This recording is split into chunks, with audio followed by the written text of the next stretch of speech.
Sejarah Parangkamang diperkirakan 150 tahun yang lalu. Tahun 1908 tapeknya tanggal 15 Juni adalah detik-detik yang tak dapat dilengahkan begitu saja. Sekurangnya harus diingat sejenak pada tanggal tahun 15 Juni 1908 di antara beberapa negara di Sumatera Barat memperlihatkan giginya terhadap penjajahan Belanda seperti Mangopo, Lintobuo, dan lain sebagainya. Tak ketinggalan negeri Kamang, tumpah darah Tuanku Narincih yang waktu Perang Paderi ialah salah seorang keponakan besar dalam melawan Belanda berpusat di Bonjol.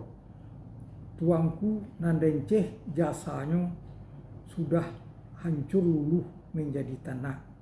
Ulang kembali, Tuanku Narincih jasadnya sudah hancur luluh menjadi tanah.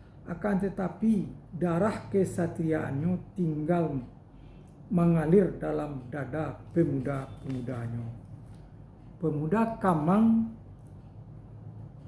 pada tanggal 15 Juni 1900 tersebut di atas, penyerbuan Belanda ke Kamang disambut dengan semangat yang bergelora oleh rakyat Kamang dan sekitarnya, yang dipimpin oleh Kiai Haji Abdul Manan sebagai komandan utamanya.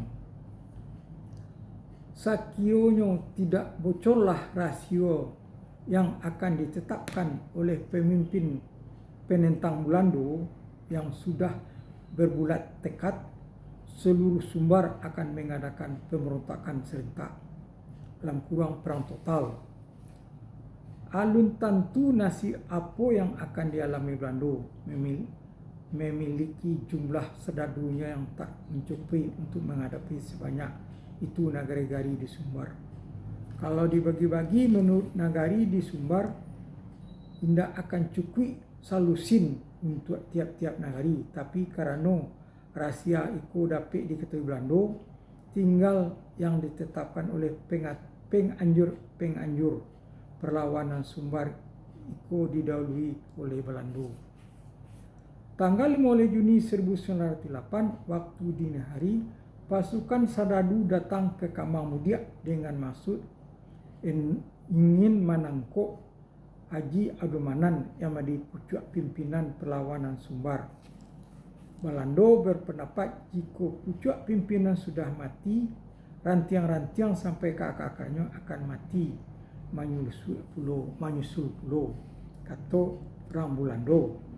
Walaupun niat kedatangan Belanda sepagi itu dirahsiakan oleh Belanda dengan amat sangat pula, namun pasukan rakyat tidak pakak tak akan mengetahui rahsia itu.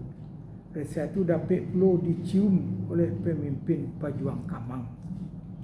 Semenjak pukul 9 malam dini harinya Belanda akan datang.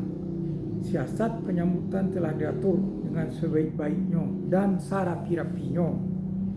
Semenjak pukul 11 pejuang-pejuang dikumpul, penanti dibagi-bagi hingga menjadikan satu perangkap di mana serdadu-serdadu musuh dikeroyok, dibelukar-belukar, maksudnya disamak-samak belukar, di dalam bandar, di tabiang-tabiang, dan di pematang sawah, bersembunyi laskar urang awak keliling kampung tengah telah dikepung dalam persembunyian. Siasat yang lain harus dikerajukan juga dipahami oleh laskar Kamang. Batua saja kira-kira pukul 3.30 pagi di Kelambuto, pasukan musuh alah tiba di simpang Pakan Senayan. Di siku terdapat satu gardu ronda. Anggotanya pura-pura pro Belanda dan mengerti segala macam kode-kode yang bersangkutan pada siasat perang waktu itu.